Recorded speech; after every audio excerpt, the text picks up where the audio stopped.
अब आइए दोस्तों देखते हैं अगला क्लासिफिकेशन जो कि है हमारा one one and many one function.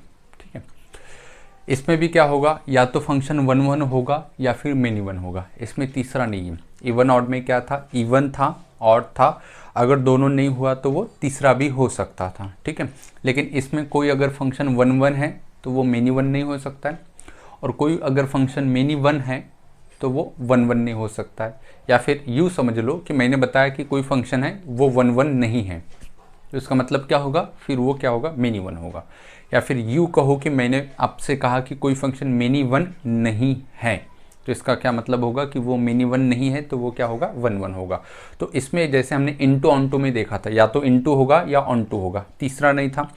इसमें भी या तो वन वन होगा या तो फिर मेनी वन होगा, तीसरा इसमें नहीं है। ऑड इवन में एक तीसरा था कि ये इवन भी नहीं है ऑड भी नहीं, वो तीसरा हो सकता था। ठीक है, तो देखते हैं कि सबसे पहले देखते हैं कि वन वन फंक्शंस क्या होगा। जैसे कि हमने इनटू फंक्शन और ऑन टू फंक्शन में देखा था, तो ऑन टू फंक्शंस के लिए हमने वर्ड यूज़ किया था सर्जेक्टिव। आपको याद होगा कि ऑन टू फंक्शंस मतलब क्या, कि जिसमें रेंज और कोडोमेन इक्वल आती है, आइडेंटिकल आती है। ठीक है, तो उसमें ऑन टू फंक्शंस के लिए एक वर्ड था दूसरा, वो था हमारा सर्जेक्टिव। तो वैसे ही सेम लॉजिक से यहाँ पे वन वन फंक्शंस के लिए, और उसको क्या कहते हैं, इंजेक्टिव भी बोलते हैं। जैसे ऑन टू के लिए सर्जेक्टिव, तो वन वन के लिए इंजेक्टिव बोलते हैं। तो होता क्या है, बेसिकली ये समझते हैं कि वन वन फंक्शंस को कहना क्या है, मतलब क्या होता है फंक्शंस का, कि वो अगर वन वन हो जाए तो देखिए जैसे कि डेफिनेशंस में लिखा हुआ है, a function f of x is called one functions if each element of range has exactly one pre-image। इसका क्या मतलब होता है कि जो रेंज के एलिमेंट्स हैं, ठीक है, जो रेंज के एलिमेंट्स है उसको एग्जैक्टली वन प्री इमेज ही चाहिए। अब इमेज और प्री इमेज मैंने एक लेक्चर नंबर 1 में बताया था आपको। एक एग्जांपल लेंगे ताकि आपको और क्लियरिटी आ सके। कोई सेट ए है हमारे पास और उसके अंदर एलिमेंट से मान लेंगे अल्फ़ा बीटा गैमा। ऐसा ज़रूरी नहीं कि हर बार अल्फ़ा बीटा गैमा ही होना चाहिए, कोई भी एलिमेंट हो सकते हैं। तो मैंने एक जनरल मान लिया, और एक सेट है बी और उसके अंदर जो एलिमेंट्स है वो है हमारे पास, और ये फंक्शंस है from set to P, A domain B को डोमेन, और इसके अंदर है ए बी सी डी। ठीक है, तो alpha is related to A के साथ, beta is related to B के साथ, और gamma is related to D के साथ। ठीक है, अब आते हैं डेफिनेशंस पे। क्या कहा गया है, a functions F of x is called one one functions. ठीक है, इफ ईच एलिमेंट, यहाँ पे इफ चाहिए, हाँ, if each element of range, मतलब रेंज का हर एक एलिमेंट। अब रेंज में कौन आएगा, यहाँ पे ए बी और डी आएगा। क्या सी रेंज का पार्ट होगा, आंसर है नहीं। रेंज का पार्ट जो इमेज होगा वही होगा, मतलब जिस पे क्या आया हुआ है, तीर आया हुआ है इधर से, मतलब डोमेन में से, वही क्या होगा, रेंज का हिस्सा होगा। तो रेंज में कौन कौन है, ए बी और डी। तो ये ए बी डी एक्चुअल में क्या है, इमेजेस है, किसके, alpha beta gamma. Alpha beta gamma क्या है, प्री इमेज है, ये मैंने बताया था आपको पहले, pre image, this is pre image, और ये क्या होगा, इमेज। तो अल्फा का इमेज ए है, बीटा का इमेज बी है, गैमा का इमेज डी है। तो रेंज का जो हर एक एलिमेंट है उसका एग्जैक्टली वन प्री इमेज होना चाहिए। मतलब क्या होता है कि रेंज पे देखो ए है, तो इसका प्री इमेज कौन है, अल्फा है। अल्फा के सिवा कोई है क्या, नहीं। तो मैं बोल सकता हूँ कि ये रेंज का हिस्सा है और इसका केवल एक ही क्या है, प्री इमेज है। बी को देखो, बी की प्री इमेज क्या है, एक ही है, बीटा। तो ये क्या होगा, एक ही प्री इमेज मिला। ठीक है, और ये डी है, डी एलिमेंट रेंज का पार्ट है, हाँ है। तो डी एलिमेंट को कितने प्री इमेज है, एक है या दो है, तो आंसर है एक ही प्री इमेज है। तो ये डी भी क्या होगा, एक ही प्री इमेज होगा। तो इसका मतलब रेंज में जितने एलिमेंट है, जितने भी मेंबर हैं, उनका सारे का एक एक ही प्री इमेज है। अगर ऐसा है तो वो फंक्शंस होगा वन वन फंक्शंस या फिर इंजेक्टिव फंक्शंस। ठीक है, आई बात समझ में। फिर से एक बार, कि जो रेंज का पार्ट होगा, मतलब जो इमेज होगी उसकी केवल एक ही प्री इमेज होना चाहिए। ठीक है, ऐसा भी हो सकता है, देखो यहाँ पे कि जो डी है वो इसके साथ भी डिफाइन हो, सॉरी ये तो फंक्शन ही नहीं होगा फिर।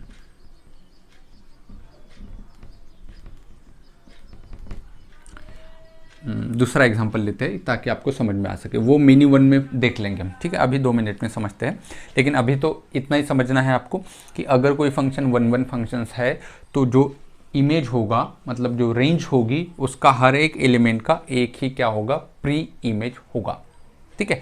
तो मतलब यहाँ पे देखो ये इमेज है, ये इमेज है, ये इमेज है, ठीक है। तो इसके पास जो भी इमेज का पार्ट है उनके पास केवल एक ही तीर आना चाहिए। ऐसा नहीं एलिमेंट होना चाहिए कि जिसके पास 2 तीर आए हैं, तो ऐसा नहीं होना चाहिए, ठीक है। अगर वैसा हुआ तो वो मिनी वन फंक्शंस होगा, ठीक है। चलो अब मिनी वन की तरफ बढ़ते हैं। मिनी वन का क्या मतलब है, a function F of x is mini one function if at least one element of range has more then one pre image, ठीक है। अब एक एग्जांपल के तौर पे इसको अच्छे से समझेंगे, फिर डेफिनेशंस पे आएंगे। कोई सेट है ए और कोई सेट है मेरे पास बी, और ये अल्फ़ा बीटा गामा है, और ये ए बी सी डी है, ए बी सी डी, और ये ए टू बी में डिफाइन है फंक्शंस। तो ये अल्फ़ा के साथ रिलेटेड है, बीटा बी के साथ रिलेटेड है, और गामा जो है वो भी बी के साथ रिलेटेड है, ठीक है। अब आपको बताना है ये वन वन फंक्शन है या मिनी वन फंक्शंस है, ठीक है। तो सबसे पहले तो ये फंक्शंस है या नहीं है ये देखना होगा। फंक्शंस की डेफिनेशंस क्या थी, फंक्शंस की डेफिनेशन थी कि जो डोमेन का हर एक एलिमेंट रिलेटेड होना चाहिए, जो कि है, और दूसरा कि हर एलिमेंट क्या 2 वाई नहीं हो सकता, मतलब 2 रेंज नहीं हो सकती, तो है भी नहीं वो, ठीक है। तो ये मतलब ये फंक्शंस हैं। अब ये वन वन है या मिनी वन है, तो उसके लिए देखना होगा हमें कि रेंज कौन कौन है इसमें। तो रेंज कौन कौन है, ए और बी ही है, तो ठीक है। तो ए की प्री इमेज कौन है, अल्फ़ा, ठीक है। अब यहाँ पे बी रेंज का पार्ट है, हाँ है। अब बी की प्री इमेज कौन है, तो जैसे ही देखने लगे तो बी की प्री इमेज बीटा भी मिला और बी की प्री इमेज गामा भी मिला, तो इसकी प्री इमेज कितनी हुई, 2 हुई। यहाँ पे एग्जैक्टली 1 अगर प्री इमेज होता था तो वो क्या होता था, वन वन फंक्शन। अब यहाँ पे इसको तो है एग्जैक्टली 1 प्री इमेज है, लेकिन क्या इसको एग्जैक्टली 1 प्री इमेज है, नहीं है। इसका मतलब रेंज में एक भी एलिमेंट ऐसा मिला कि जिसके एक से ज़्यादा प्री इमेज है, तो वो वन वन नहीं होगा, वो मिनी वन होगा। यही लिखा हुआ है, a function F of x is mini one function if at least one element of range का एक भी एलिमेंट अगर ऐसा मिला कि जिसको एक से ज़्यादा क्या हो, प्री इमेजेस हो, which has more than 1 pre images, then it is known as many one functions, ठीक है। आई बात समझ में। तो या तो फंक्शन वन वन होगा या मिनी वन होगा। वन वन का मतलब क्या होगा, इंजेक्टिव फंक्शंस। वन वन मतलब क्या होता है कि रेंज में जितने भी इमेजेस है वो सारे एलिमेंट का एग्जैक्टली 1 प्री इमेज होना चाहिए, ये मीनिंग होता है। और जो फंक्शन वन वन नहीं होगा वो मिनी वन होगा, या फिर जो मिनी वन नहीं होगा वो वन वन होगा बाय डिफ़ॉल्ट ही। तो ये चीज़ें जो है ये आपको याद रखनी है। अब हम देखते हैं कि इसका ग्राफिकल मतलब होता क्या है, ठीक है। 2 मिनट इस एग्जांपल पे फोकस करो। जैसे कि ये जो है सेट ए, इसको हमने क्या बोला था, डोमेन, और डोमेन में जो वेरिएबल होता है वो क्या होता है, इंडिपेंडेंट वेरिएबल, और हम जनरली उसे x बोलते हैं। तो x की वैल्यू क्या होगी, अल्फ़ा बीटा गामा। और जो कोडोमेन होता है, जो रेंज का पार्ट होता है, वो क्या होता है हमारा डिपेंडेंट वेरिएबल, और डिपेंडेंट वेरिएबल हम जनरली y बोलते हैं, ठीक है। तो अगर मैं ग्राफिकली इस चीज़ को बोलूँ कि वन वन फंक्शन या फिर मिनी वन फंक्शंस क्या होता है, तो देखो एक x के लिए एक ही y की वैल्यू मिलना चाहिए, ये मीनिंग होता है। देखो x की अल्फ़ा वैल्यू है तो अल्फ़ा के लिए एक ही क्या होगा, a होगा।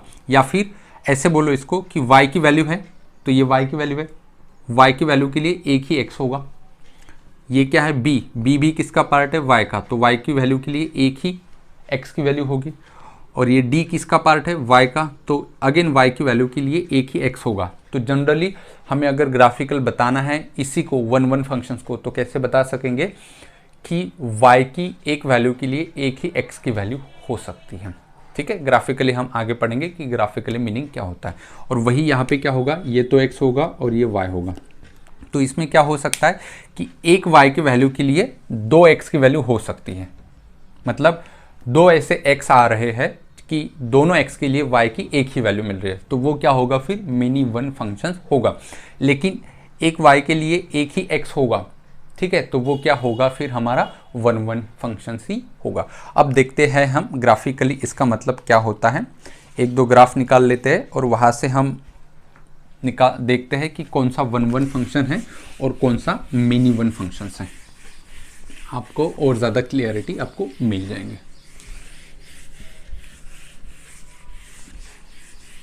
ग्राफिकल अगर आया है तो आपको कैसे सॉल्व करना है, तो बहुत सिंपल है। ये इंजेक्टिव वर्ड आपको याद रखना है, बार बार आएगा आगे चल के, इंजेक्टिव सर्जेक्टिव। चलो ये हमारा y एक्सिस, ये x एक्सिस है, ये कोई ग्राफ है, कौन सा हमें बताना है। सेकेंड ग्राफ लेंगे हम, ये सेकेंड ग्राफ है और ये थर्ड ग्राफ है, ठीक है। और आपको बताना है कि कौन सा ग्राफ 1 1 है और मिनी 1 है, ठीक है। अब 1 1 फंक्शंस के लिए करना क्या है, बहुत सिंपल प्रोसीजर है। जैसे फंक्शंस की डेफिनेशन में हमने क्या किया था कि वर्टिकल लाइन खींची थी, ठीक है, और वर्टिकल लाइन ने एक ही क्या करना चाहिए, इंटरसेक्शन करना चाहिए, किसके साथ, उस ग्राफ के साथ। अगर ऐसा हुआ तो वो फंक्शंस होगा। अगर एक से ज़्यादा इंटरसेक्शंस किया है उस वर्टिकल लाइन ने ग्राफ के साथ, तो वो फंक्शन नहीं होगा। ये डेफिनेशन देखी थी हमने ग्राफिकली। तो अब हमें क्या करना है कि 1 1 फंक्शन अगर हमें चेक करना है तो हमें हॉरिजॉन्टल लाइन खींचना होगा, ठीक है। तो ऐसी कोई भी एक लाइन खींचो कि अगर वहाँ पे अगर एक से ज़्यादा पॉइंट ऑफ इंटरसेक्शन मिले तो वो मिनी 1 फंक्शन होगा, और ऐसी लाइन ही नहीं मिली कि जहाँ पे एक से ज़्यादा पॉइंट ऑफ इंटरसेक्शन मिले तो वो होगा 1 1 फंक्शंस, ठीक है। तो हमने क्या किया कि यहाँ पे आप कहीं पे भी लाइन खींचो तो आपको एक ही पॉइंट ऑफ इंटरसेक्शन मिला। लाइन कैसी खींचनी है, हॉरिजॉन्टल। लाइन कैसी खींचनी है, हॉरिजॉन्टल, ठीक है। तो अगर वो हॉरिजॉन्टल लाइन एक से ज़्यादा बार हमारे ग्राफ को कट करती है या इंटरसेक्ट करती है तो वो फंक्शन होगा मिनी 1। अगर सिर्फ एक ही बार वो कट करती है तो वो होगा 1 1 फंक्शन। तो आप कहीं पर भी इस ग्राफ पे हॉरिजॉन्टल लाइन खींच लो, वो एक ही बार कट करेंगे, वर्टिकल नहीं, क्या होगा, वर्टिकल नहीं खींचना है हमें, हॉरिजॉन्टल खींचना है। वर्टिकल किसके लिए खींचते थे हम, फंक्शंस के लिए। अब ये फंक्शन तो है ही, हमें पता ही है कि कहीं पे भी कट करो, एक कहीं पे भी वर्टिकल लाइन खींचो, आपको एक ही बार कट मिलेगा यहाँ पे ग्राफ पे, तो वो फंक्शंस की डेफिनेशन के लिए। लेकिन अब हमें 1 1 फंक्शन या फिर मिनी 1 फंक्शन निकालना है, तो हमें लाइन कैसे खींचना है, वर्टिकल, हॉरिजॉन्टल। तो हमने खींचा, कितना कट मिला, एक ही मिला। कहीं पर भी खींचो आप, यहाँ पे तो एक ही कट मिला, यहाँ पे एक ही कट मिला। मतलब क्या कि जो हम हॉरिजॉन्टल लाइन खींचेंगे उसने अगर हमारे ग्राफ को एक ही बार कट किया, एक ही पॉइंट ऑफ इंटरसेक्शन मिला एक लाइन का, ऐसे नहीं देखना है कि देखो सर 3 लाइन खींचे तो ये 1 2 3, ऐसे नहीं देखना है। हमें एक ही लाइन खींचना है तो एक ही लाइन पे दिखना है कि पॉइंट ऑफ इंटरसेक्शन कितने मिले, तो एक ही मिला, तो ये क्या होगा, 1 1 फंक्शंस होगा। दिस इज व्हाट 1 1 फंक्शन, ठीक है। थोड़ी समझने की कोशिश करो, अगर आपका पिछला लेक्चर बढ़िया तरीके से आपका हुआ होगा तो ये भी आपको समझ में आएगा। अब सेकेंड एग्जाम्पल देखते, ये तो था फर्स्ट एग्जाम्पल। अब सेकेंड एग्जाम्पल देखते कि ये जो सेकेंड एग्जाम्पल है ये 1 1 है या मिनी 1 है। तो ठीक है, देख लेते। हॉरिजॉन्टल लाइन खींची तो कितनी बार कट की, 1 2 3, तो एक से ज़्यादा पॉइंट ऑफ इंटरसेक्शन मिले, तो क्या ये 1 1 फंक्शन होगा, नहीं, फिर ये क्या होगा, मिनी 1 फंक्शंस होगा, ठीक है। मिनी 1 फंक्शंस के लिए मैंने क्या डेफिनेशन बताया था कि जो रेंज का हिस्सा होगा उसके ज़्यादा प्री इमेज होंगे, ठीक है। अब यही चीज़ ग्राफ पे मैं दिखाता हूँ आपको, ठीक है, कोशिश करिएगा। रेंज y एक्सिस पे होती है और जो कोडोमेन जो डोमेन होता है वो x एक्सिस पे होता है, ठीक है। अब इसी को अगर मैं बोलूँ कि जो इमेज होगी वो कहाँ पे होगी, तो इमेज y एक्सिस पे होगा और प्री इमेज क्या होगा, वो x एक्सिस पे होगा। तो देखो ये x की वैल्यू 1 हुई, x की वैल्यू ये 1 हुई और x की वैल्यू ये 1 हुई। x एक्सिस पे क्या होता है, डोमेन, और डोमेन की जो वैल्यूज़ होती है उसी को हम क्या बोलते हैं, प्री इमेजेस। तो ये हुआ प्री इमेजेस x1, ये x2 और x3, और तीनों के लिए हमें y एक ही मिल रहा है। देखो y एक ही मिल रहा है, इसके लिए यही, इसके लिए भी यही, इसके लिए भी यही। इसका मतलब क्या होगा, कि मैंने क्या बताया था मेनी वन फंक्शंस की डेफिनेशन में, कि मेनी वन फंक्शन में कोई भी अगर एक एलिमेंट ऐसा मिल जाए किसमें, रेंज का एलिमेंट, तो ये रेंज का एलिमेंट है कि जिसके एक से ज़्यादा प्री इमेजेस हो, एक से ज़्यादा इमेजेस हो। तो देखो ये क्या चीज़ है, इमेज, ठीक है, रेंज का हिस्सा है, तो इसके ये क्या है, प्री इमेजेस, तो एक से ज़्यादा प्री इमेजेस आ गए इसके, तो इसका मतलब ये मेनी वन फंक्शन होगा, ऐसे भी आप देख सकते हो। ठीक है, अगर आपको ये वर्टिकल लाइन का समझ में नहीं आया तो अगर वर्टिकल लाइन का सबसे बेस्ट है, सॉरी अगेन वर्टिकल लाइन बोला मैंने, हॉरिजॉन्टल लाइन, हॉरिजॉन्टल लाइन का सबसे बेस्ट है, यही आपको याद रखना होगा अगर आपको डेफिनेशन समझ में नहीं आती है तो। ठीक है, तो यहाँ पे एक थर्ड एग्जाम्पल बाकी है। चलिए थर्ड एग्जाम्पल आपको बताना है कि ये वन वन है या मेनी वन फंक्शन है। तो मोस्ट ज़्यादा से ज़्यादा स्टूडेंट इसमें गलत हो जाते हैं। तो वो क्या बोलते हैं, देखो सर हमने कहीं पे भी अगर हॉरिजॉन्टल लाइन खींचा तो वो एक ही बार कट करेगा, इसका मतलब ये वन वन फंक्शंस हैं। लेकिन बहुत से स्टूडेंट 99% इसमें धोखा खा जाते हैं। कैसे, क्या ये फंक्शन है, ये तो पहले देखो, कोई अगर फंक्शन होगा बाद में वो मिनी वन, वन वन या फिर onto, into, even out, वो तो बात की बात है, लेकिन वो फंक्शन तो होना चाहिए।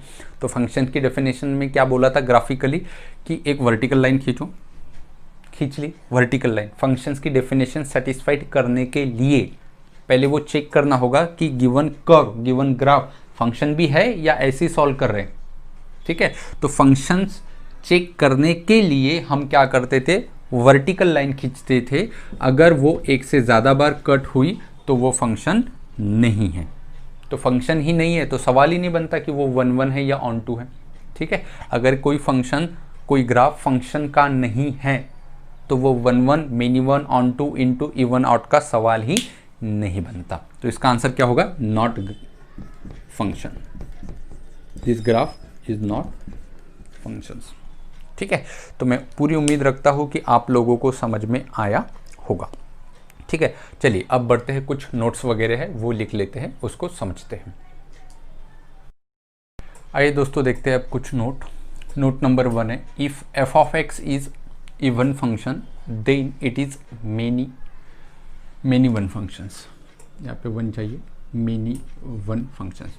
अगर एफ ऑफ एक्स कौन सा फंक्शन है, इवन फंक्शन, तो वो क्या होना चाहिए, मेनी वन फंक्शन होना चाहिए। ठीक है, ये आपको याद रखना है। थोड़ी देर पहले हमने इवन फंक्शंस पढ़ा था। ठीक है, इवन फंक्शंस का क्या मतलब होता है कि x का रिप्लेसमेंट माइनस एक्स भी किया तो वैल्यू वही देगा। ठीक है, अगर मैंने x को 2 रखा या फिर -2 रखा, मुझे आउटपुट एक ही मिलना चाहिए। ठीक है, मतलब आउटपुट एक ही मिलेगा और इनपुट हम 2 दे रहे हैं। ठीक है, तो वो क्या होगा, मेनी वन फंक्शंस होगा। फॉर एग्जांपल ऐसा ग्राफ देखा था, कोई भी ग्राफ देख लो और जो इवन फंक्शंस का है, तो इवन फंक्शंस का ग्राफ ऐसे देखा था। ठीक है, तो यहाँ पे ये x1 की वैल्यू है और ये x1 की वैल्यू है, x2 की वैल्यू है। तो देखो ये इनपुट है। अब चलो थोड़ा डिटेल में बता दो, एक्स एक्सिस पे कौन होता है बेटा, डोमेन। ठीक है, और डोमेन के जो एलिमेंट्स होंगे उससे क्या कहते हैं, प्री इमेज। तो ये भी प्री इमेजेस है, तो this is pre image. Y axis पे क्या होता है, रेंज। क्या होता है, रेंज। और रेंज के जो एलिमेंट्स होते हैं उससे हम क्या कहते हैं, इमेज। तो यहाँ पे वाई एक ही मिला तो वाई क्या होगा, इमेज होगा। ठीक है, अब मैं आपसे पूछूं कि वाई एक इमेज है और इस इमेज को कितने प्री इमेजेस हैं, तो आंसर है ये x1 है और x2 है, तो 2 प्री इमेजेस आया। तो मैंने क्या बताया था आपको कि ये मेनी वन और वन वन फंक्शंस में, कि मेनी वन में क्या होगा कि ऐसा फंक्शंस कि जिसके अंदर रेंज के अंदर जो होगा, रेंज के अंदर कौन होता है, अगेन इमेजेस होता है। तो एक भी अगर इमेज ऐसा मिला कि जिसके एक से ज़्यादा क्या हो, प्री इमेजेस हो, तो वो वन वन नहीं होगा, वो मेनी वन होगा। तो ये क्या होगा, मेनी वन होगा। और ये कौन सा फंक्शन लिया हमने, इवन फंक्शंस लिया। तो आपको हर बार याद रखना है कि अगर मैं कहीं पे भी कभी भी इवन फंक्शंस बोलूँगा तो वो क्या होना चाहिए, मेनी वन फंक्शंस होना चाहिए। ठीक है, हो गया क्लियर। अब इसमें ज़्यादा मत सोचो कि अगर सर ने बोल दिया कि कोई फंक्शन इवन फंक्शन है तो वो मेनी वन होगा, और बच्चे अपने आप सोच लेते हैं कि कोई फंक्शन अगर ऑड है तो वो 1 1 होगा। तो ऐसा सोचना गलत है। अगर ऐसा होता तो मैंने आपसे बोला होता, ठीक है, मैंने बोला ही नहीं। तो ये कोई फंक्शन अगर ऑड है तो वो 1 1 भी हो सकता है या फिर मेनी वन भी हो सकता है, हमें चेक करना होगा, ठीक है। लेकिन ये कंफर्म है कि अगर कोई फंक्शन इवन है तो वो क्या होगा, मेनी वन फंक्शन ही होगा। ऑड के लिए हमें चेक करना होगा कि वो मेनी वन होगा या फिर 1 1 होगा, ठीक है। एक बात तो ये क्लियर हो चुका है आपको, ओके। अब नेक्स्ट आगे बढ़ते हैं नोट नंबर 3 की तरफ। और नोट नंबर 3 क्या है, a function has multiple root it then it is many one functions, ठीक है। क्या मतलब है कि अगर कोई फंक्शंस है और उसके मल्टीपल रूट्स हैं। अब रूट्स की बात देखते हैं कि रूट मतलब क्या, कि रूट मतलब क्या कि उस एक्सप्रेशन में जो वेरिएबल है उस वेरिएबल की ऐसी वैल्यू रखने पे वो पूरा एक्सप्रेशन ज़ीरो हो जाता है। आई रिपीट दैट, रूट मतलब क्या, रूट मतलब जो एक्सप्रेशन है उस एक्सप्रेशन के अंदर जो वेरिएबल है उस वेरिएबल की ऐसी वैल्यू रखो कि उसको रखने के बाद पूरी टर्म ज़ीरो हो जाए। तो वो जो हम वैल्यू रखेंगे अलग अलग कि ये ज़ीरो होता क्या चेक करेंगे, ज़ीरो होता क्या चेक करेंगे, जब ज़ीरो होगा वो रखने पे तो वो जो वैल्यू जो रखी हमने वो होगा रूट। फॉर एग्जाम्पल यहाँ पे देखो, अगर नहीं समझ में आया तो x की वैल्यू इसमें ज़ीरो रखो। x की वैल्यू क्या रखा मैंने, ज़ीरो, तो zero multiplied by any term answer is zero. तो x की वैल्यू ज़ीरो रखी तो मुझे आउटपुट क्या मिला, ज़ीरो। तो एक ये क्या हुआ उसका रूट। फिर x की वैल्यू 1 रखो तो ये 1 माइनस 1 क्या होगा, ज़ीरो, और zero multiplied by any term क्या होगा, ज़ीरो। तो x की वैल्यू 1 रखने पे भी क्या हुआ, ज़ीरो मिला। अब यहाँ पे देखो x की वैल्यू 3 रखो तो 3 माइनस 3 ज़ीरो, और zero multiplied by any term zero, तो अगेन आउटपुट क्या मिला मुझे, ज़ीरो। तो अगर मैं क्या रखूँ, x की वैल्यू क्या रखूँ, ज़ीरो रखूँ या 1 रखूँ या 3 रखूँ, तो मुझे आउटपुट क्या मिलेगा, ज़ीरो। इसका मतलब ये जो वैल्यूज़ है 0 1 3 ये है इसके रूट्स, ये क्या है इसके रूट्स। तो बहुत सिंपल था रूट्स। रूट्स मतलब क्या, गिवन एक्सप्रेशन के अंदर वेरिएबल की वैल्यू फाइंड आउट करना कि वो वैल्यू रखने के बाद गिवन एक्सप्रेशन ज़ीरो हो जाता है, ठीक है, सिंपल डेफिनेशन है। तो इसके रूट कितने हो गए, 0 1 3, तो मेनी रूट्स हो गए, ठीक है। तो मल्टीपल रूट्स हो गए इसके, ऐसा नहीं है कि एक ही रूट्स है। अगर हमें कोई भी एक्सप्रेशन गिवन होगा और हमें पता है कि इसके मल्टीपल रूट है तो वो क्या होगा, मेनी वन फंक्शंस होगा, ठीक है। ये आपको याद रखना है, जब हम क्वेश्चन सॉल्व करेंगे आगे चल के, जो एमसीक्यूज हम सॉल्व करेंगे तब जाके इसका यूज़ करेंगे। अच्छा, ये एक्सप्रेशन गिवन है और हमें पूछा है कि ये मेनी वन फंक्शन है या 1 1 फंक्शन है, तो हम देखेंगे इसके रूट्स ज़्यादा है, एक से ज़्यादा रूट्स है, तो ये पक्का क्या होगा, मेनी वन फंक्शन होगा, ठीक है। चलिए अब नेक्स्ट बढ़ते हैं नोट नंबर 4 की तरफ। नोट नंबर 4 क्या है, a function to be 1 1 it should be entirely increasing और डिक्रीजिंग, ठीक है। मतलब क्या कि कोई भी फंक्शंस अगर 1 1 है, कोई भी फंक्शंस क्या है बेटा, 1 1 है, तो फिर वो एंटायरली इंक्रीजिंग होना चाहिए या डिक्रीजिंग होना चाहिए, ठीक है। या तो वो थ्रू आउट इंक्रीजिंग होगा या फिर डिक्रीजिंग होगा, ठीक है। अब इंक्रीजिंग डिक्रीजिंग थोड़ा मैं बता देता हूँ, फिर नोट नंबर 4 को मैं डिटेल में बताता हूँ।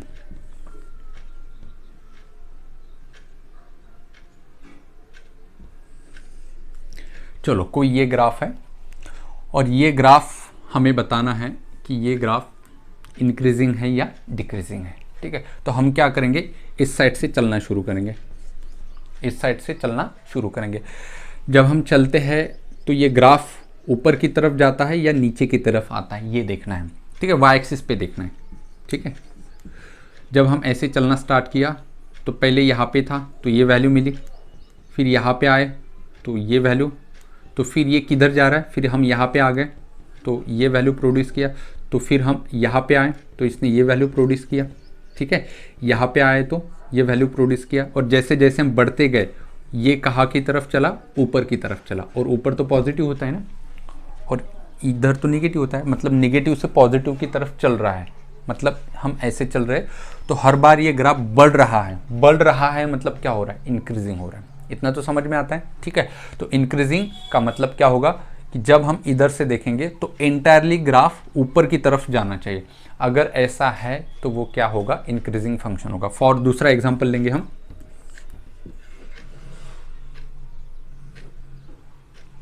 ये कोई फंक्शंस है, और आपको बताना है ये इंक्रीजिंग है या डिक्रीजिंग है। तो देखो हमने यहाँ से चलना स्टार्ट किया, हम यहाँ पे थे तो नीचे देखा तो ग्राफ यहाँ पे, चलो यहाँ पे है, नीचे देखा तो ग्राफ यहाँ पे है, तो ये वाई एक्सिस पे मिलेगा। जैसे जैसे हम आगे बढ़ते गए तो यहाँ पे आ गए, तो यहाँ पे आने के बाद ग्राफ यहाँ पे मिला, जब हम यहाँ पे आ गए तो ग्राफ कहाँ पे मिला मुझे, ये, ठीक है। तो ऐसे करते करते मुझे वैल्यू, जब मैं यहाँ पे आया तो मुझे वैल्यू ये मिली, तो इधर से जब मैं इधर चला तो वैल्यूज़ कैसे मिली, बढ़ती ही रही, ग्राफ कैसे रहा, इंक्रीजिंग ही रहा। तो ये कुछ एग्जाम्पल थे जिसके तहत आपको समझना है कि ग्राफ इंक्रीजिंग होता है या डिक्रीजिंग होता है, ठीक है। जब हम एप्लीकेशन ऑफ डेरिवेटिव पढ़ेंगे तो वहाँ पे एक टॉपिक ही है, कौन सा, इंक्रीजिंग फंक्शन है, डिक्रीजिंग फंक्शन, तो वहाँ पे डिटेल में मैं आप लोगों को बताऊंगा। अब बात करते हैं कि डिक्रीजिंग फंक्शंस कैसे होता है। तो बहुत सिंपल है, अब ये ग्राफ डिक्रीजिंग है या इंक्रीजिंग है, तो बहुत सिंपल है। तो हमने यहाँ से चलना स्टार्ट किया और जैसे स्टार्ट किया तो वैल्यू नीचे गिरती गई, ठीक है। कैसे, देखो जब हम यहाँ पे पहुँचे तो हमने देखा ग्राफ कहाँ पे, यहाँ पे, ठीक है। तो इसके करस्पॉन्डिंग वाई एक्सिस पे कौन सी वैल्यू मिलेगी, ये वैल्यू मिल गई, ये वैल्यू, ठीक है। जब मैं यहाँ पे पहुँचा आफ्टर सम टाइम तो मैंने देखा ग्राफ कहाँ पे है, यहाँ पे है, तो इसके करस्पॉन्डिंग वैल्यू यहाँ पे मिली, ये वैल्यू 1 है, ये वैल्यू 2 है, और मैं आगे बढ़ता गया, यहाँ पे पहुँचा, यहाँ पे पहुँचने के बाद मुझे वैल्यू, ये वैल्यू, तो इस पॉइंट ने y की वैल्यू कौन सी, ये 3 दी, ये पहली वैल्यू, ये दूसरी वैल्यू, ये तीसरी वैल्यू मिली सपोज, ठीक है। तो मैं ऐसे बढ़ता ही गया, तो पहले ये वैल्यू मिली फर्स्ट, फिर ये सेकेंड, फिर ये थर्ड। अब ये तो इससे ज़्यादा ही होगी ना ऊपर, ये सपोज मान लेंगे कुछ 100 है, तो ये उससे कम ही होगी, ये 550 होगी, और ये उससे भी कम होगी, मान लेते -100 है। तो मैं जैसे जैसे आगे बढ़ा वैसे वैसे क्या हुआ, मुझे वैल्यू कम नज़र आई, पहले 100 थी, फिर 50 थी, फिर -100 हुई। तो ये एंटायरली ग्राफ कैसा है, डिक्रीजिंग है, ठीक है। मैं उम्मीद रखता हूँ कि आप लोगों को समझ में आया होगा। बहुत ही देसी लैंग्वेज में मैंने आपको बताया कि इंक्रीजिंग और डिक्रीजिंग का मतलब क्या होता है, ठीक है। तो यहाँ पे नोट नंबर 4 जो है वो मैं बता रहा था आपको, कि उसको एक्सप्लेन कर रहा था कि उसका क्या मतलब है, कि अगर कोई भी फंक्शन अगर 1 है तो इसका मतलब या तो वो इंक्रीजिंग होगा या फिर डिक्रीजिंग होगा। तो जैसे समझ लो,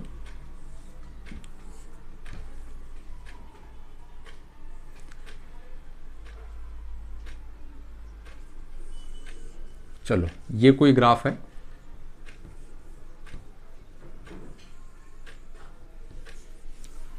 अब ये बताओ ये इंक्रीजिंग है या डिक्रीजिंग है। तो मैंने चलना स्टार्ट किया तो ये इंक्रीजिंग ही हो रहा, ऊपर की तरफ ही जा रहा है, ठीक है। और ये रुका नहीं, जाएगा, बहुत दूर जाएंगे, इन्फिनिटी तक जाएगा, ठीक है।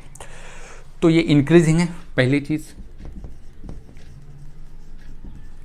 और नोट में क्या लिखा हुआ है कि जो इंक्रीजिंग ग्राफ होता है या फिर डिक्रीजिंग ग्राफ होता है वो 1 फंक्शन होता है।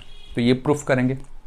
तो 1 फंक्शंस कैसे चेक करना होता है, क्या बताया था मैंने कि 1 फंक्शंस के लिए आपको क्या करना होगा, ग्राफ पे अगर आपको चेक करना है तो ये एक लाइन खींचना होगा। कैसी लाइन खींचना होगा, हॉरिजॉन्टल लाइन। कैसी लाइन खींचना होगा बेटा, हॉरिजॉन्टल लाइन। तो हॉरिजॉन्टल लाइन खींचने के बाद क्या चेक करना है कि अगर वो एक से ज़्यादा बार क्या हुई, कट हुई, एक से ज़्यादा बार पॉइंट ऑफ इंटरसेक्शन मिले तो वो 1 नहीं मिलेगा, मेनी 1 मिलेगा। तो मैं आपसे पूछता हूँ कि ऐसी कहाँ पे लाइन खींचूँ मैं कि एक से ज़्यादा मुझे पॉइंट ऑफ इंटरसेक्शन मिलेंगे। तो आप बोलेंगे सर चलो यहाँ पे खींच लो, हॉरिजॉन्टल लाइन है, हाँ है, तो ये मिला, तो एक ही पॉइंट ऑफ इंटरसेक्शन मिला। तो कहीं पे भी आप इस ग्राफ पे, कहीं पे भी, क्या बताया मैंने, कहीं पे भी आप इस ग्राफ पे हॉरिजॉन्टल लाइन खींचो, एक ही पॉइंट ऑफ इंटरसेक्शन मिलेगा। अगर एक ही पॉइंट ऑफ इंटरसेक्शन मिलेगा तो ये 1 फंक्शन होगा। क्यों? क्योंकि ये इंक्रीजिंग है। तो इसीलिए हमने क्या नोट ही बना दी, क्या नोट बना दी कि अगर कोई फंक्शन एंटायरली इंक्रीजिंग है या फिर एंटायरली डिक्रीजिंग है तो वो फंक्शन जो होगा वो 1 फंक्शंस होगा, ठीक है। तो ये आपको याद रखना है। चलो ये तो था इंक्रीजिंग के लिए। अब थोड़ा डिक्रीजिंग के लिए भी बात कर लेते हैं कि डिक्रीजिंग के लिए जो है वो क्या होगा, ठीक है। तो यहाँ पे दोनों के लिए बताया, अगर इंक्रीजिंग ग्राफ है फिर भी 1 होगा और डिक्रीजिंग ग्राफ है फिर भी 1 होगा। तो तो डिक्रीजिंग ग्राफ देख लेते हैं हम कि डिक्रीजिंग ग्राफ क्या होगा। तो चलो, ये डिक्रीजिंग ग्राफ है। कैसे पता चला? हमने यहाँ से चलना स्टार्ट किया, तो चलना स्टार्ट किया तो वैल्यू जो है वो नीचे आ गई और ऊपर से नीचे आ गए, मतलब पॉजिटिव से निगेटिव की तरफ आ गए। वाई एक्सिस पे देखना होता है, ठीक है। तो ये इंक्रीजिंग का नहीं है, ये डिक्रीजिंग का है, ठीक है। और जैसे ही डिक्रीजिंग मैंने बोला तो नोट्स यही लिखे हुए, डिक्रीजिंग है तो वो 1 1 है। तो आप बोलेंगे सर प्रूफ करके बताओ कि ये 1 1 कैसा है। तो ग्राफ है, तो ग्राफ के लिए 1 1 या फिर मेनी 1 ये अगर प्रूफ करना है तो क्या प्रोसीजर बताया था मैंने? वही कि हॉरिजॉन्टल लाइन खींचो। क्या खींचना है मुझे? Horizontal line. तो मैं खींचूंगा वो हॉरिजॉन्टल लाइन। अगर एक भी लाइन ऐसी मिली मुझे कि उसके एक से ज़्यादा पॉइंट ऑफ इंटरसेक्शन है किसके साथ? ग्राफ के साथ, तो वो 1 1 नहीं होगा, फिर वो मिनी 1 होगा। तो मैं आपसे पूछता हूँ कि मैं कहाँ पे ऐसी लाइन खींचूँ कि मुझे एक से ज़्यादा पॉइंट ऑफ इंटरसेक्शन मिले इस लाइन के साथ। ग्राफ ये है, ये नहीं है, ठीक है, ये है, तो एक ही मिला। यहाँ पे खींचा तो ये मिला, यहाँ पे खींचा तो ये मिला, यहाँ पे खींचा तो ये मिला, यहाँ पे खींचा तो। इसका मतलब मुझे एक भी लाइन ऐसी नहीं मिली है कि जिसके 2 पॉइंट ऑफ इंटरसेक्शन हो। तो क्या ये मिनी 1 है या 1 1 है? तो आंसर है 1 1 फंक्शंस होगा, 1 1। और वही तो नोट्स में लिखा हुआ है। क्या लिखा हुआ है? कि अगर कोई भी फंक्शन एंटायरली इंक्रीजिंग होगा या फिर एंटायरली डिक्रीजिंग होगा तो आंखें बंद करके वो फंक्शंस क्या होगा? 1 1 फंक्शंस होगा। बस आपको क्या पता होना चाहिए, वो डिक्रीजिंग या फिर इंक्रीजिंग, ठीक है। अब आपके मन में एक क्वेश्चन आ रहा होगा कि सर अगर ऐसा फंक्शंस हो कि वो इंक्रीजिंग डिक्रीजिंग भी हो रहा है, कहीं पे इंक्रीजिंग कहीं पे डिक्रीजिंग, तो वो फंक्शंस क्या होगा? वो 1 1 होगा या फिर मिनी 1 होगा। तो एक एग्जांपल वो भी कर लेते हैं। चलो, एक फंक्शन है, देखो ये इंक्रीजिंग हो रहा है और ये डिक्रीजिंग हो रहा है, ठीक है, फिर इंक्रीजिंग हो रहा है और डिक्रीजिंग हो रहा है। मतलब ये एग्जांपल किस चीज़ का है? इंक्रीजिंग भी है, डिक्रीजिंग भी है। एंटायरली इंक्रीजिंग है क्या? नहीं। एंटायरली डिक्रीजिंग है क्या? नहीं। कभी ऊपर जा रहा है, कभी नीचे आ रहा है, कभी ऊपर जा रहा है, कभी नीचे आ रहा है। ये मतलब एंटायरली इंक्रीजिंग और एंटायरली डिक्रीजिंग नहीं है। तो फिर ये 1 1 नहीं होगा, फिर ये क्या होगा? मिनी 1। तो आप बोलेंगे सर प्रूफ करके बताओ। ऐसे तो हम मानेंगे नहीं, तो ठीक है प्रूफ करेंगे। तो क्या है? ये ग्राफ है। ग्राफ को आपको मिनी 1 या फिर 1 1 प्रूफ करना है तो क्या प्रोसीजर बताया? वही कि हॉरिजॉन्टल लाइन खींचो, एक से ज़्यादा बार पॉइंट ऑफ इंटरसेक्शन मिले तो आंखें बंद करके क्या होगा? मिनी 1। तो मैंने हॉरिजॉन्टल लाइन खींचा, तो यहाँ पे हॉरिजॉन्टल लाइन खींचा तो एक ही पॉइंट ऑफ इंटरसेक्शन मिला। लेकिन मुझे ऐसे लाइन खींचते ही रहना है, और ऐसी लाइन अगर मुझे मिली कम से कम एक भी लाइन कि जहाँ पे पॉइंट ऑफ इंटरसेक्शन एक से ज़्यादा हो, तो फिर ये मिनी 1 होगा। तो मैंने यहाँ पे तो ठीक है एक ही मिला, लेकिन मैंने ऐसी लाइन खींची तो देखो ग्राफ के साथ ये एक इंटरसेक्शन, ये एक इंटरसेक्शन और ये एक इंटरसेक्शन, तो तीन इंटरसेक्शंस मिले हैं। तो इसका मतलब ये क्या होगा? 1 1 नहीं होगा, ये मिनी 1 होगा। तो ठीक है, तो नोट्स नंबर 5 क्या होगा कि अगर कोई ग्राफ इंक्रीजिंग और डिक्रीजिंग दोनों हो रहा है, ऊपर नीचे हो रहा है, तो वो क्या होगा? मिनी 1 फंक्शंस होगा, 1 1 नहीं होगा। अगर कोई एंटायरली इंक्रीजिंग होगा या एंटायरली डिक्रीजिंग होगा तो वो आंखें बंद करके क्या होगा? 1 1 फंक्शंस ही होगा। मैं पूरी उम्मीद रखता हूँ कि आप लोगों को ये समझ में आया होगा। अब चलिए थोड़ा डिटेल में चलते हैं कि इंक्रीजिंग फंक्शन और डिक्रीजिंग फंक्शन कैसे पता कर सकते हैं। आइए दोस्तों, अब देखते हैं इंक्रीजिंग फंक्शन और डिक्रीजिंग फंक्शंस क्या होता है।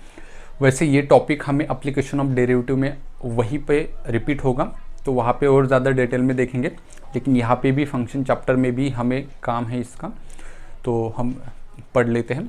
तो इंक्रीजिंग फंक्शंस क्या होता है कि मान लेते हैं कि f of x is a given function, ठीक है। ग्राफिकली तो मैंने बताया कि इंक्रीजिंग फंक्शंस का मतलब क्या होता है? हर बार बढ़ ही रहा है और डिक्रीजिंग का कम हो रहा है। तो फंक्शंस के तौर पे हम देखते हैं कि अगर कोई एक्सप्रेशंस आपको गिवन है और आपको बताना है ये इंक्रीजिंग है या डिक्रीजिंग है, तो डेरिवेटिव का यूज़ करके हम क्या कर सकते हैं? उसको बता सकते हैं कि ये फंक्शन इंक्रीजिंग है या ये फंक्शन डिक्रीजिंग है, डेरिवेटिव का यूज़ करके। तो एप्लीकेशन ऑफ डेरिवेटिव का ही ये टॉपिक है। तो f of x is a given function, y equals to f of x, y is a function of x हम मानते हैं, तो f ऑफ x लिखा या फिर y लिखा एक ही चीज़ है। तो क्या होगा? कोई फंक्शन है f of x, given function है, और उसके बाद हमने f डैश ऑफ x निकाला, और f डैश ऑफ x क्या होगा? उसका derivative. f of x given functions, f dash of x क्या होगा? उसका डेरिवेटिव। अगर डेरिवेटिव 0 से बड़ा आया, 0 से बड़ा मतलब पॉजिटिव 1 2 3 4 ऐसे कुछ आया, ठीक है, 0 से बड़ा मतलब पॉजिटिव नंबर, तो ये फंक्शंस क्या होगा, इंक्रीजिंग। जो भी गिवन फंक्शंस होगा वो क्या होगा, इंक्रीजिंग होगा, ठीक है। अगर उसका डेरिवेटिव 0 से छोटा आया, वही चीज़ लिखी हुई है डिक्रीजिंग में, अगर डेरिवेटिव लेस देन 0 आया, लेस देन 0 मतलब नेगेटिव आया, तो वो फंक्शंस क्या होगा, डिक्रीजिंग होगा, ठीक है। आपको क्या करना है कि मैंने कोई भी एक्सप्रेशंस आपको दे दिया और आपको पूछा कि ये इंक्रीजिंग है या डिक्रीजिंग है, तो आपको क्या करना है, उसका डेरिवेटिव निकालना है।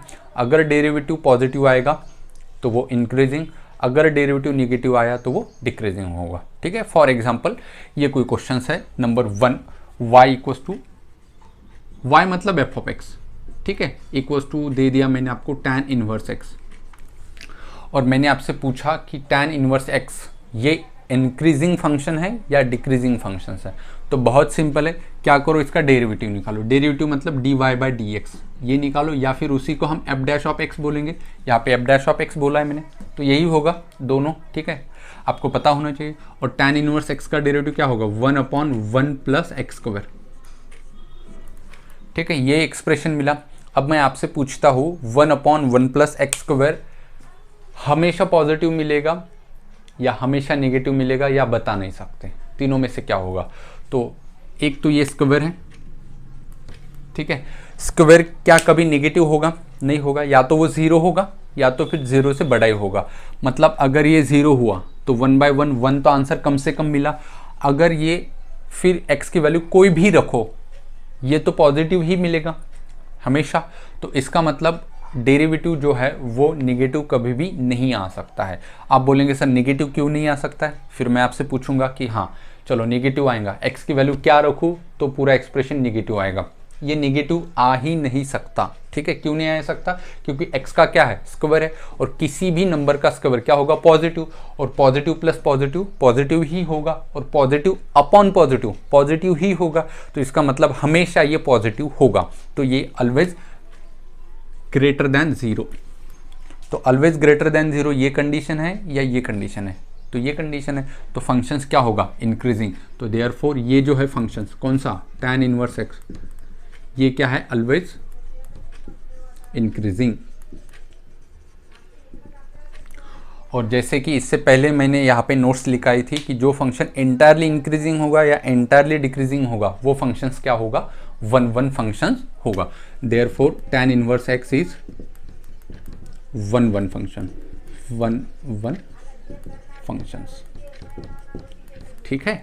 तो मैंने आपको बताया था कि फंक्शंस के स्टार्टिंग में ही कि फंक्शन चैप्टर बहुत बड़ा रोल प्ले करता है हर चैप्टर के अंदर, जो कि कैलकुलस में आता है।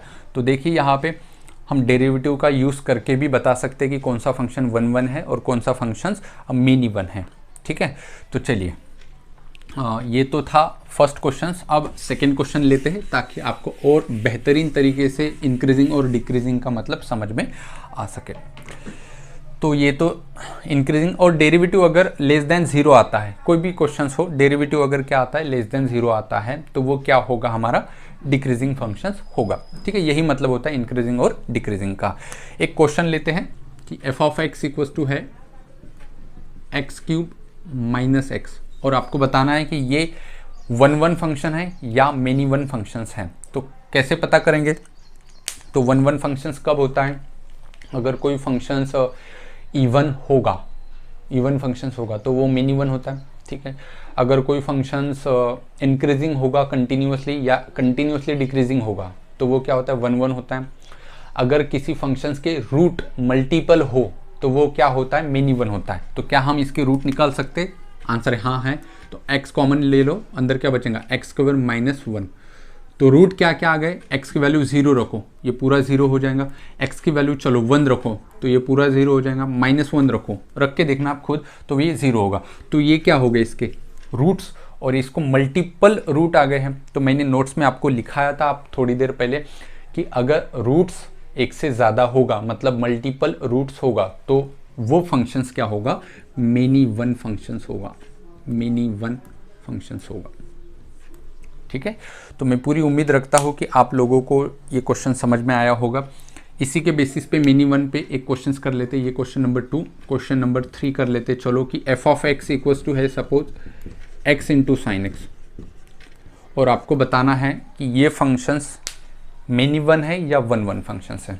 तो बहुत सिंपल है, देखो सबसे पहले तो हमें देखना होगा कि वन वन और मिनी वन के लिए क्या क्या नोट्स लिखाए हुए हैं। तो उसके लिए क्या क्या लिखा हुआ है, अगर कोई इवन है तो मिनी वन है, अगर कंटिन्यूस इंक्रीजिंग कंटिन्यूस डिक्रीजिंग तो वो वन वन है, अगर कोई फंक्शंस के मल्टीपल रूट्स है तो वो क्या होगा, मिनी वन फंक्शंस होगा। क्या इसके मल्टीपल रूट है, तो देखो x की वैल्यू अगर मैं 0 रखता हूँ तो 0 मल्टीप्लाई बाई एनी टर्म 0, और x की वैल्यू अगर पाई रखता हूँ मैं तो साइन पाई क्या होगा 0, और 0 मल्टीप्लाई बाई एनी टर्म 0।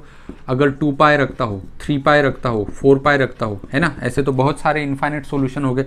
तो ये मल्टीपल सॉल्यूशंस आ गए इसके, ठीक है। आपको ये एक स्पेशल चैप्टर ही है ट्रिग्नोमेट्रिक फंक्शंस, उसमें सॉल्यूशन निकालना होता है, ठीक है, वहाँ पे डिटेल में देखेंगे।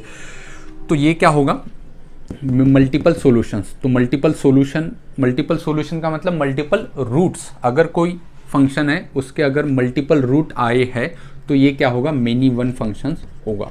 This is many one functions, ठीक है। आई होप कि आप लोगों को ये समझ में आया होगा, मैं पूरी उम्मीद रखता हूँ। चलिए बढ़ते हैं अब नेक्स्ट टॉपिक की तरफ। ये स्टूडेंट देखते हैं अब बाइजेक्टिव फंक्शंस। अगला जो टॉपिक है हमारा वो है बाइजेक्टिव फंक्शंस, ठीक है। अब बाइजेक्टिव फंक्शन समझने के लिए आपको ऑन टू फंक्शंस और वन वन फंक्शंस का नॉलेज होना पता ज़रूरी है, ठीक है। अब बाइजेक्टिव फंक्शंस मतलब क्या होता है कि जो फंक्शंस इंजेक्टिव है और जो फंक्शन सर्जेक्टिव है, दोनों अगर है तो उसे हम कहेंगे बाइजेक्टिव फंक्शंस, ठीक है। अब इंजेक्टिव मतलब क्या होता है, तो इंजेक्टिव मतलब वन वन, और सर्जेक्टिव मतलब क्या होता है, ऑन टू फंक्शंस, ठीक है। बाइजेक्टिव मतलब क्या, कि ऐसा फंक्शंस कि जो इंजेक्टिव भी है और सर्जेक्टिव भी है, मतलब वन वन भी है और ऑन टू भी है। इंजेक्टिव का ही नाम क्या था, वन वन बताया था मैंने, और सर्जेक्टिव का ही नाम क्या था, ऑन टू। तो ऐसा फंक्शन जो ऑन टू भी है और उसके साथ साथ वो वन वन फंक्शन भी है, तो उसे हम क्या नाम देंगे, बाइजेक्टिव। अगर हमें कहीं पे क्वेश्चन आता है क्या गिवन फंक्शंस बाइजेक्टिव है, तो हम चेक करेंगे, क्या क्या चेक करेंगे कि वो वन टू है या नहीं, और वो बाइजेक्टिव है, one to onto functions है या नहीं, और वन वन फंक्शंस है। अगर दोनों हुआ तो जाके वो बाइजेक्टिव होगा, और दोनों में से कोई भी अगर नहीं हुआ, अगर मान लो कि वो ऑन टू है लेकिन वन वन नहीं, तो वो बाइजेक्टिव हो ही नहीं सकता। या फिर ऐसा होगा कि वो वन वन है लेकिन ऑन टू नहीं, फिर भी वो बाइजेक्टिव नहीं होगा। अगर वो वन वन भी नहीं और ऑन टू भी नहीं, फिर बाइजेक्टिव होने का तो सवाल ही नहीं बनता, ठीक है। आई बात समझ में। तो इसको हम बोलते हैं बाइजेक्टिव फंक्शन। तो वही डेफिनेशन में लिखा हुआ है, a function which is both injective, injective मतलब one one function, and surjective मतलब ऑन टू फंक्शन, कि जो फंक्शन वन वन है और उसके साथ एंड ऑन टू भी है, फिर उसके बाद वो फंक्शन होगा, वो होगा बाइजेक्टिव फंक्शन। अब एक एग्जाम्पल लिखते हैं, उसके तहत समझते हैं इस डेफिनेशंस को। तो ये फंक्शन बाइजेक्टिव है क्या, हाँ या ना। तो उसके लिए हमें क्या चेक करना होगा कि ये वन वन है क्या और वो ऑन टू है क्या। तो सबसे पहले हम चेक कर लेते हैं कि ऑन टू फंक्शंस, कि ऑन टू फंक्शंस ये है या नहीं है। तो ऑन टू फंक्शंस की क्या डेफिनेशन देखी थी, ऑन टू को हमने सर्जेक्टिव बोला है कि हम रेंज देखते हैं और कोडोमेन देखते हैं। रेंज और कोडोमेन दोनों अगर इक्वल आए तो वो क्या होगा, ऑन टू फंक्शंस होगा। तो यहाँ पे कोडोमेन कौन है, ए बी सी, और अगर मैं आपसे रेंज पूछूं तो वो भी ए बी सी होगा, मतलब कोडोमेन और रेंज एक ही आई। तो इसका मतलब ये क्या हुआ, ऑन टू हो गया। अब हमें चेक करना है क्या ये वन वन है। तो वन वन के लिए हमें क्या चेक करना होगा, इमेज के पास गए, और इमेज के पास जाके हमने देखा कि हर एक एलिमेंट की एक ही प्री इमेज होना चाहिए, एक से ज़्यादा प्री इमेज नहीं होना चाहिए। तो हम गए ए इमेज का पार्ट है, हाँ है, इसको एक ही प्री इमेज है, बी को भी एक ही प्री इमेज है, और सी को भी एक ही प्री इमेज है। इसका मतलब ये क्या हुआ, वन वन भी हुआ, वन वन भी हुआ। अगर ये ऑन टू भी है और वन वन भी है तो ये क्या होना चाहिए, बाइजेक्टिव होना चाहिए, हेंस इट इज बाइजेक्टिव। तो ये क्या होगा, बाइजेक्टिव फंक्शन होगा, ठीक है। तो कुछ नहीं है, ज़्यादा हार्ड नहीं है, बस वही जो पढ़ाया था उसी को मतलब घुमा फिरा के चीज़ें बार बार वही करना पड़ता है। चलिए क्वेश्चन नंबर 2 है। क्वेश्चन नंबर 2 में हमें ये चेक करना है कि क्या ये बाइजेक्टिव है। तो फिर वही चीज़, बाइजेक्टिव करने के लिए हम चेक करेंगे ऑन टू है और वन वन है। ऑन टू के लिए चेक करेंगे, ऑन टू क्या होता है, कोडोमेन और रेंज बराबर होना चाहिए। तो इसका कोडोमेन ए और बी आएगा, जी बिल्कुल, और इसकी रेंज ए और बी दोनों आएंगे, तो इसका मतलब ये ऑन टू फंक्शन है। क्यों? क्योंकि इसका कोडोमेन और रेंज बराबर आ रहा है, तो ये ऑन टू फंक्शंस है। ठीक है, ऑन टू के बाद ये क्या होना चाहिए? वन वन फंक्शन होना चाहिए। तो हम चेक करने लगे, क्या चेक करने लगे कि ये वन वन फंक्शन है या नहीं है। तो वन वन फंक्शन कैसे चेक करते हैं? तो हम गए इमेज के पास। इमेज कौन सा होता है? ये तो प्री इमेज होती है, ये इमेज के पास गए। फिर इमेज को हमने देखा, हर इमेज को देखा कि कहीं उसके एक से ज़्यादा तो प्री इमेज नहीं है। तो यहाँ पे गए, इसको देखा, इसने बोला मेरा एक ही प्री इमेज है, तो छोड़ दिया। इसके पास गए, इसने बोला मेरे दो दो प्री इमेजेस है, तो इसके दो दो प्री इमेजेस है, तो इसका मतलब ये वन वन नहीं होगा, ये मेनी वन होगा। तो इसका मतलब ये वन वन नहीं आया, वन वन नहीं आया। इसका मतलब दोनों ट्रू नहीं हुआ। बाइजेक्टिव के लिए दोनों एक साथ ट्रू होना चाहिए, तब जाके वो बाइजेक्टिव होता है। तो इसका मतलब ये बाइजेक्टिव नहीं होगा। This is not bijective functions.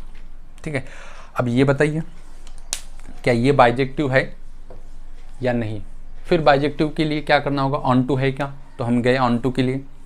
ठीक है, तो ऑन टू के लिए गए तो अल्फा बीटा गामा डोमेन में भी है, रेंज में भी है, तो इसका मतलब ये ऑन टू है।